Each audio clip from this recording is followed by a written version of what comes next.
我是瓜皮儿，绿箭侠炼狱岛前情提要。奥利弗和斯莱德反目成仇，最后一次决战，两人全部沉入海底。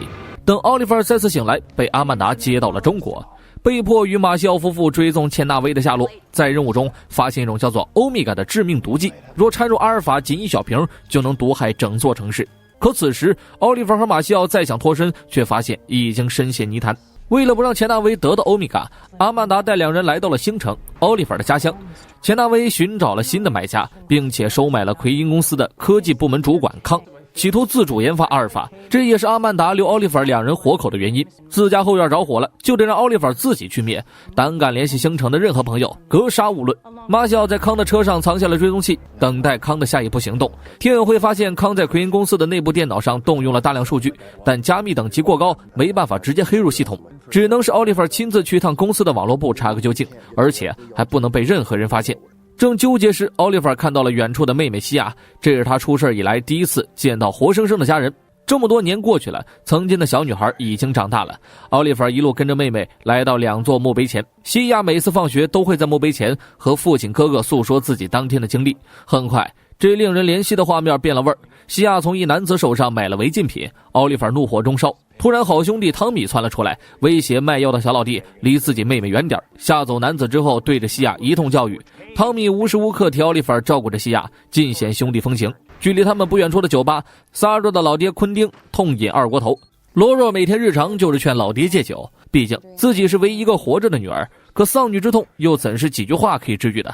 等到月黑风高，奥利弗摸进了自家公司，在老妈的办公桌上看到了自己和父亲的合影，周围没有什么变化。奥利弗使自己的指纹打开了老妈的电脑，从主机上拷贝了关于康的所有资料，顺便拷贝了父亲曾经留下的私密文件。在公司 IT 部门， IT 女赶来之前完成了任务。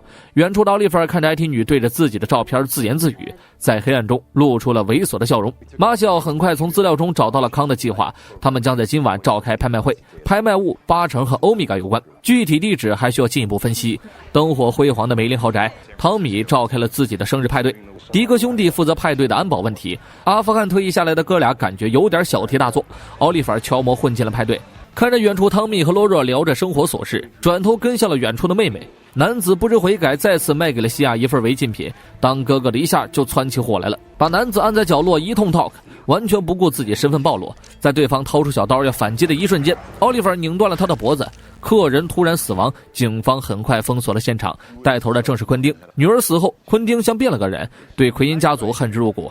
同为富二代的汤米也被他列入黑名单。看着最后一个女儿也和汤米关系不错，昆丁是各种埋怨，各种讽刺。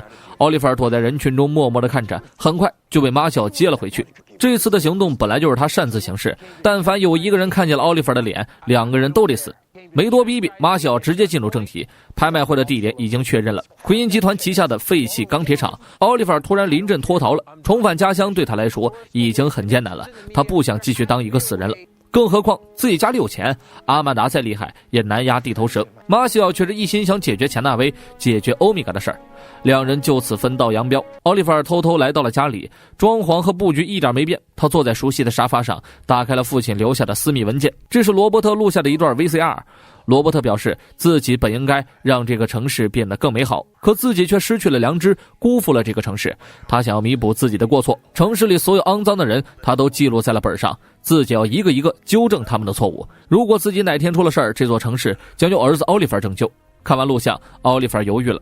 与此同时，钱纳威已经在废弃钢铁厂开始了拍卖，他已经完善了欧米伽，各势力以天价竞争。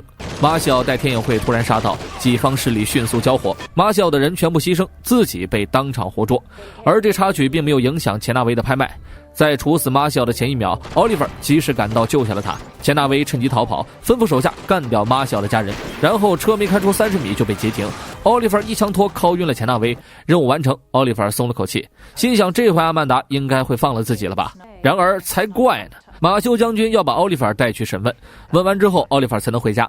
奥利弗心一横，跟着马修走了，把阿曼达交给自己的所有任务全盘托出。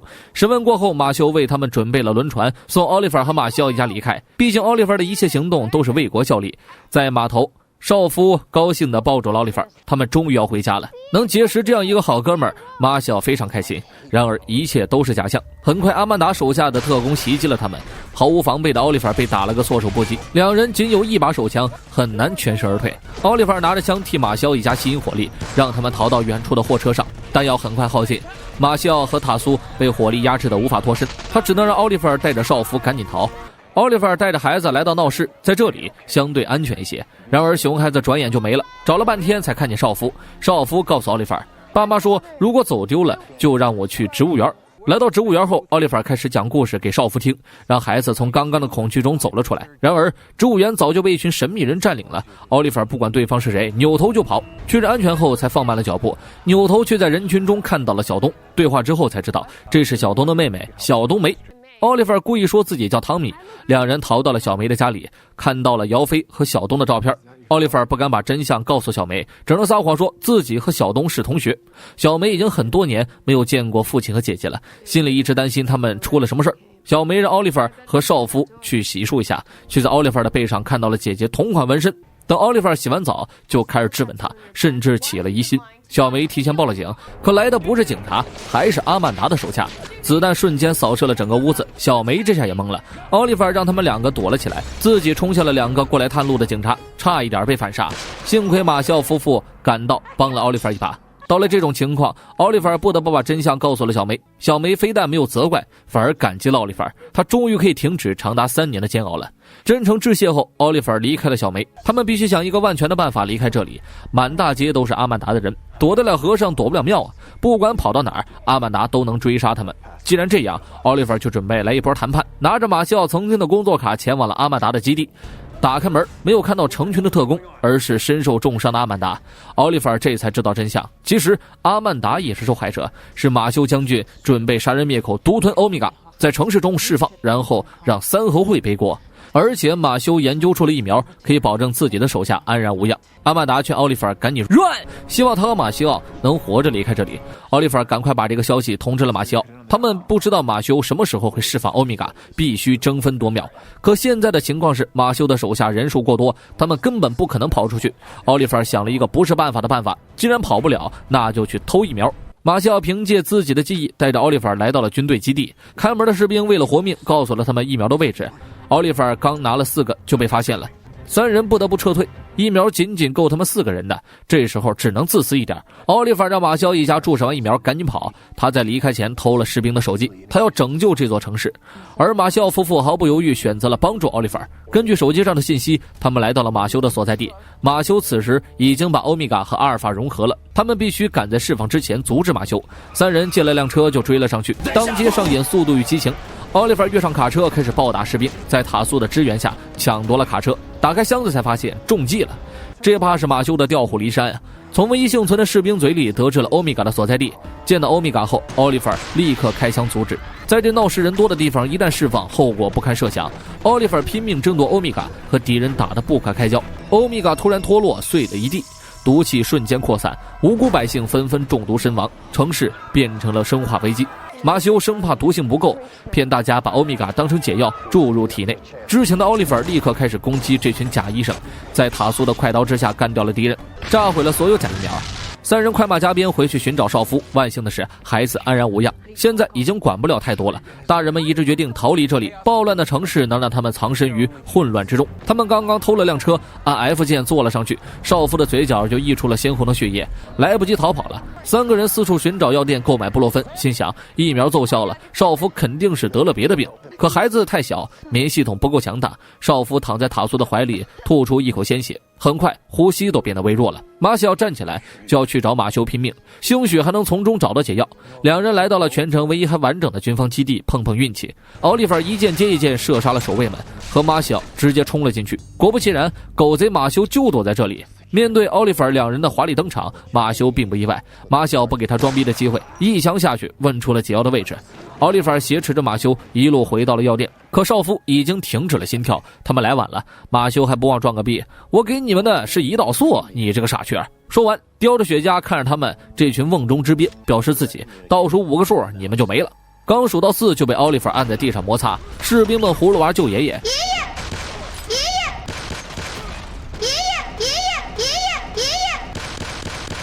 一个一个排队送人头。干晕了马修，奥利弗也掏出弓箭对抗援兵。清完场之后，一箭射穿了马修的大腿。病毒爆发的3天后，马西奥夫妇火葬了儿子，把其中一份骨灰交到了奥利弗手里。少妇生前最喜欢的就是奥利弗，端着这盒沉重的骨灰，奥利弗折返回了药店，把阿曼达交给自己的东西发泄到了马修身上。等马西奥匆忙赶来后，马修早就疼晕了。奥利弗淡定地说了一句：“他辜负了这个城市。”马西奥过去一摸马修还剩一口气儿，掏出手枪就给他带走了。